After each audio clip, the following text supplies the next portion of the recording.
Bismillahirrahmanirrahim. Bismillah, salatu wassalamu ala rasulillah wa ala alihi wa sahbihi wa mawalah, amma ba'du. Sekarang kita akan membahas tentang fardu-fardunya wudhu. Bismillahirrahmanirrahim. Qala al-muallifu rahimahullahu ta'ala wa nafa'ana bihi wa bi ulumihi fid dharain amin. Bismillahirrahmanirrahim. Furudul wudu'i tining paneka banyak-banyak farduna wudu. Furudul wudu'i tining banyak-banyak farduna wudu sitatun paneka 6. Fardu-fardunya wudu itu ada 6. Wudu ini bisa dibaca dua. Bisa dibaca wudu bi fathil wawi, bisa dibaca wudu bi dhammil wawi. Cuma mananya beda. Kalau dibaca wudu itu adalah alladzi yutawaddau bihi. Sesuatu yang dijadikan alat untuk berwudu. Apa berarti? Airnya. Kalau dibaca wudu, ya ini pekerjaannya. Ya, ada wudu, ada wudu. Fardu-fardunya wudu itu ada 6. Sebagian ulama ada yang berpendapat, tapi ini pendapat gharib. Ada yang berpendapat bahwa fardu-fardunya wudu itu ada 7. Teman-teman baru dengar? Ada 7. Apa yang satunya itu adalah air suci dan menyucikan. Tapi pendapat ini dibantah oleh Imam An-Nawawi di dalam kitab Al-Majmu' Syarah Muhadzab. Bahwa yang benar, kata Imam Nawawi, air suci menyucikan itu bukan termasuk fardu-fardunya wudu, tapi termasuk syarat-syaratnya wudu. Yang sudah disebutkan ada 15 syarat-syaratnya wudu.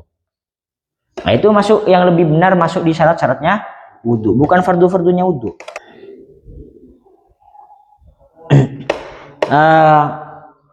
Ini kan fardu-fardunya wudu ada 6. Yang 4 itu sudah tertera di dalam Al-Quran. Yang 2 itu sudah tertera di dalam hadis.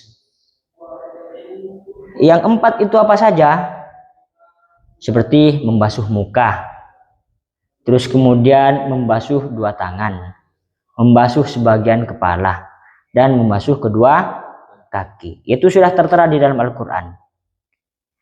Allah Subhanahu wa ta'ala berfirman di dalam Al-Quran surat Al-Ma'idah ayat 6. Bismillahirrahmanirrahim. Ya ayyuhalladzina amanu idza kumtum ilas sholawati fawsilu wujuhakum wa aydiyakum ilal marafiqi wamsahu biru'usikum wa arjulakum ilal ka'bain. Itu sudah tertera di dalam Al-Quran. Kalau yang 2 selain yang 4 berarti apa? Niat dan tertib. Itu tertera di dalam hadis Nabi. Kalau kaidah zubatnya seperti ini. Furuduhun niyatu wa usil wajhaka wa waslukal yadaini ma' mirfaqaka wa mashu ba'dir ra'si summa usil wa rijlaika ma' ka'baika wat tartibu sum. Itu kalau kaidah di dalam zubat. Terus al-awwalu tining sepertama an-niyatu panika niat. Fardu-fardunya wudu yang pertama itu adalah niat. Karena ada hadis Nabi begini, innamal a'malu bin niat. Segala sesuatu itu tergantung pada niatnya. Ada yang menafsiri seperti ini. Segala ibadah sah dan tidak sahnya itu tergantung niatnya. Kemudian niat ini ada hakikat niat, ada tempatnya niat, ada hukumnya niat, ada syaratnya niat, ada waktunya niat, ada maksudnya niat itu apa. Kalau hakikat niat secara lughat itu adalah bersengaja. Kalau secara syara adalah bersengaja melakukan sesuatu yang bersamaan dengan perilakunya, dengan kelakuannya. Terus kemudian ada hukumnya niat. Hukumnya apa? Wajib hukumnya. Ada tempatnya niat. Tempatnya niat itu di mana? Di hati. Berarti kalau di mulut bukan niat. Terus ada tujuan niat. Ada tujuan niat. Apa sih tujuan niat? Tujuan niat itu adalah supaya bisa membedakan ini ibadah atau tidak. supaya bisa dibedakan ini ibadah atau tidak. Contoh seperti ini.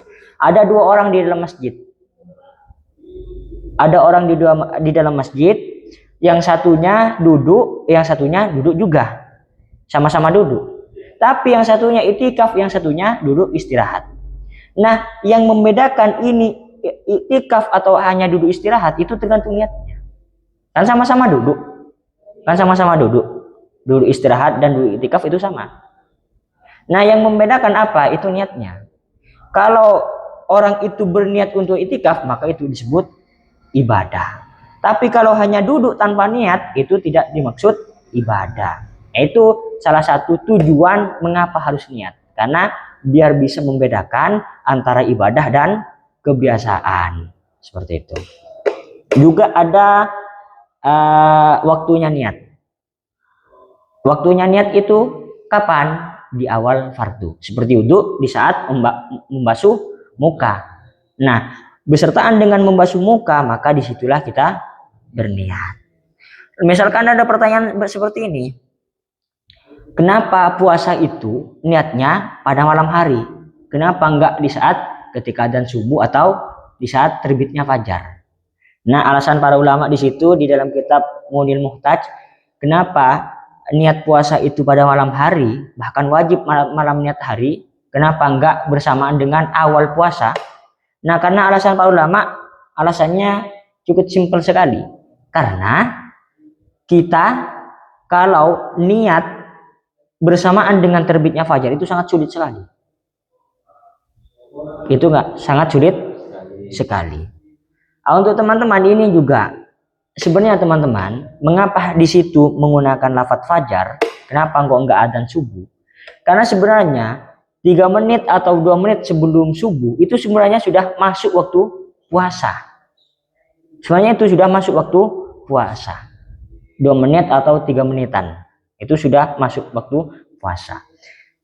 Imsak itu bukan berarti kita berhenti makan. Waktu imsak itu bukan berarti kita harus berhenti makan. Tapi itu adalah peringatan bahwa untuk segera berhenti makan atau berhenti minum dan berhenti melakukan aktivitas-aktivitas yang itu bisa membatalkan puasa. Itu imsak. Kalau istilah gampangnya imsak itu adalah lampu kuning. Jadi hanya peringatan saja. Nggak masuk itu masih waktu puasa. Seperti itu. Terus juga ada syarat-syaratnya. Syarat-syaratnya itu salah satunya apa? Tamyiz.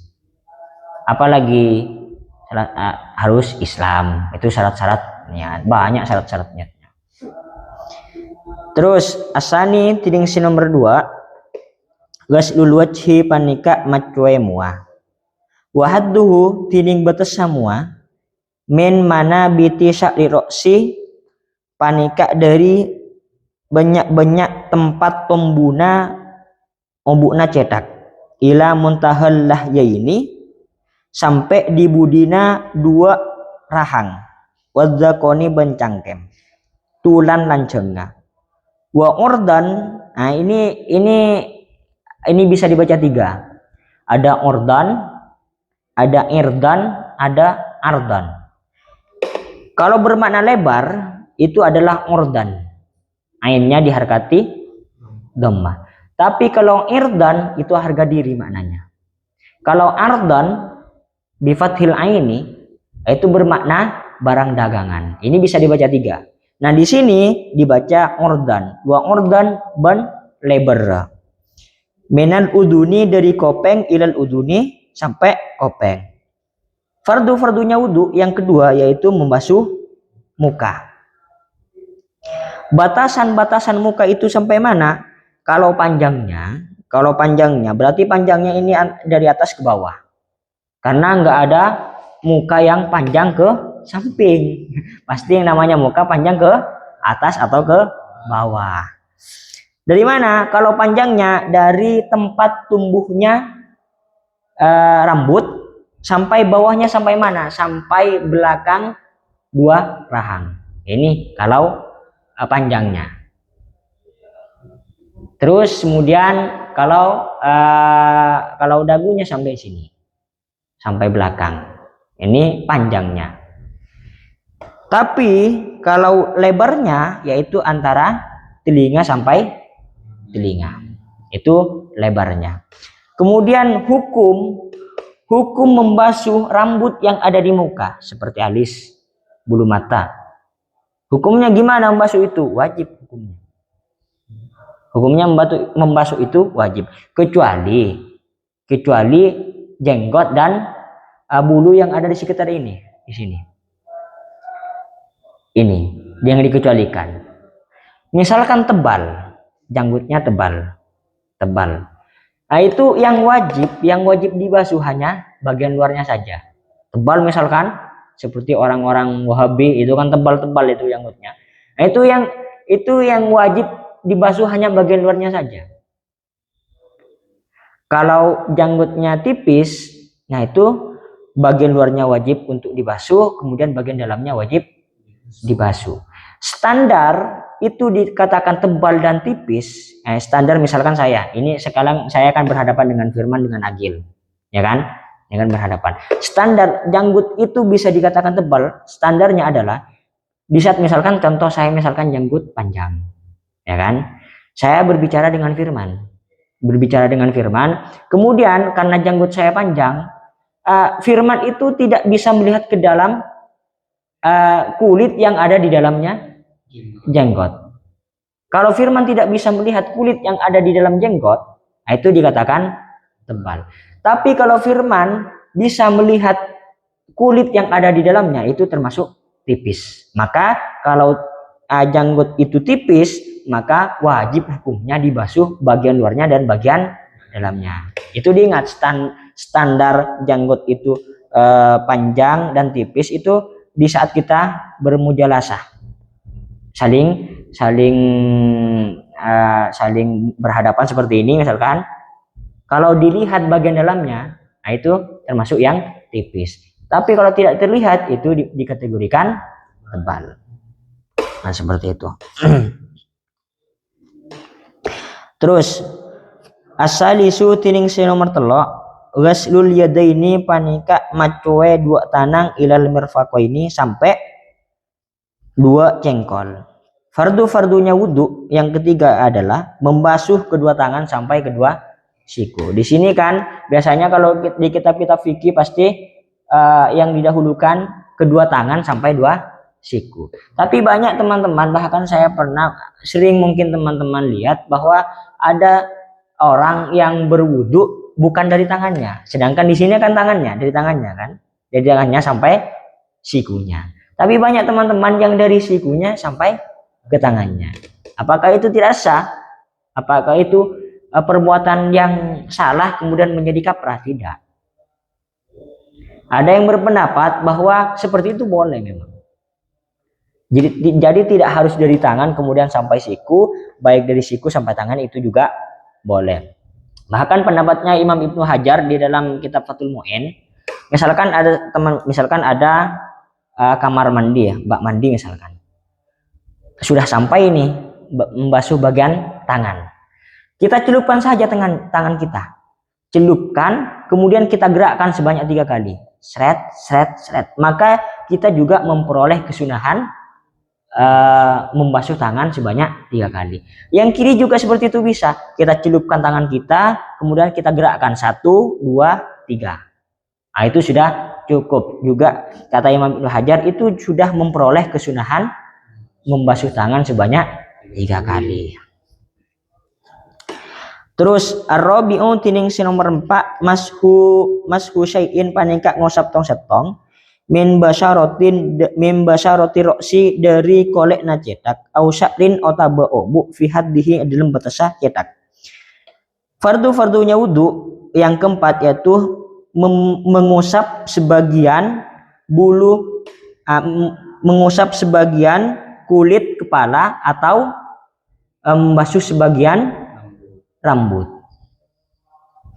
Misalkan seperti ini, misalkan teman-teman rambutnya panjang sampai lewat dari batasan kepala, atau gampangnya perempuan kan rambutnya panjang-panjang, itu kan sudah dari saking panjangnya kan sudah melebihi dari batasan kepala, ya kan?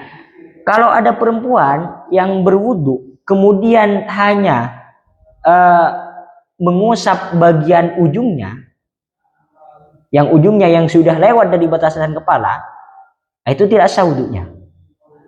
Itu tidak sah wudunya. Jadi kalau ada perempuan atau laki-laki yang rambutnya panjang, itu yang harus diusap apanya? Ya bagian rambut yang ada di kepalanya, bukan yang ada di ujungnya. Kalau mengusap bagian ujungnya tidak sah. Tapi kalau mengusap rambut yang ada di bagian kepalanya yang tidak lewat dari batasan kepalanya, maka itu sah. Seperti itu. Terus al-khamisu tining sinomor 5 waslur rijlaini panika macoe dua soko ma'al ka'baini asartana dua jajetek. Fardu-fardunya wudhu yang kelima adalah membasuh kedua kaki beserta kedua mata kaki.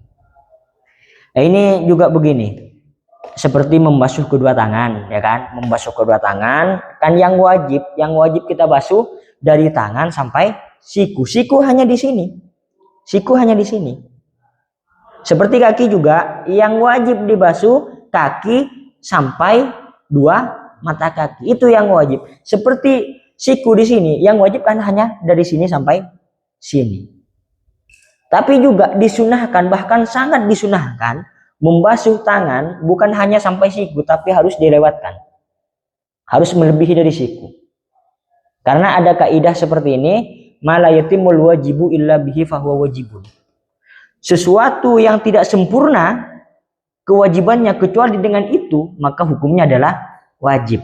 Nah, di sini misalkan ragu-ragu apa merata sampai siku, sampai siku atau tidak, itu kan masih ragu-ragu.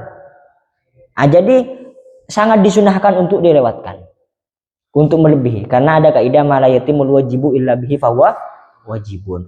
Membasuh kaki juga seperti itu. Membasuh kaki juga seperti itu. Terus asadisu tining senomer 6 at-tartibu panika tartib ala hadhil kaifiyati atas kak dinto tata cara. Yang keenam fardu-fardunya wudhu yaitu adalah tertib atas tata cara ini yang sudah disebutkan. Yang pertama niat, membasuh muka, membasuh kedua tangan, membasuh sebagian rambut kepala, kemudian yang kelima membasuh kedua kaki. Tapi misalkan ada kasus seperti ini, ada teman-teman yang sedang mandi ke kolam misalkan, ya kan, ke kolam dan sebagainya, kemudian langsung menyebur ke dalam dan niat wudhu. Contoh, saya lagi mandi ke kolam misalkan ya, saya ingin wudhu tapi saya tidak tertib, jadi saya langsung lompat kemudian niat wudhu. Apakah itu sah? Sah. Jadi kasusnya kalau ada orang yang menyebur kemudian niat wudhu, itu kewajiban tertib itu gugur. Itu kewajiban tertib gugur. Bahkan kata Imam Nawawi, meskipun hanya sebentar, dia nyebur langsung keluar dari airnya. Langsung keluar dari airnya, itu sah. Tapi menurut Imam Ar-Rafi'i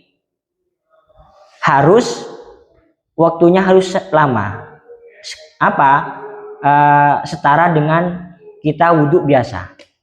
Jadi kita nyebur jangan dulu keluar dari air, tapi sekiranya kalau kita berwudhu biasa itu sudah sempurna, baik membasuh muka, membasuh tangan sampai kaki, kemudian baru keluar dari airnya. Itu kata Imam Ar-Rafi'i. Tapi kalau kata Imam Nawawi tidak. Kita menyebur langsung niat kemudian kita keluar dari airnya, itu sudah sah. Seperti itu. Kalau ada orang-orang seperti itu, kewajiban niat gugur. Kewajiban tertib gugur. Tidak ada tertib kalau seperti itu. Ya. Ya mungkin hanya sampai di sini dulu. Kurang lebihnya mohon maaf. Wallahu a'lam bishawab.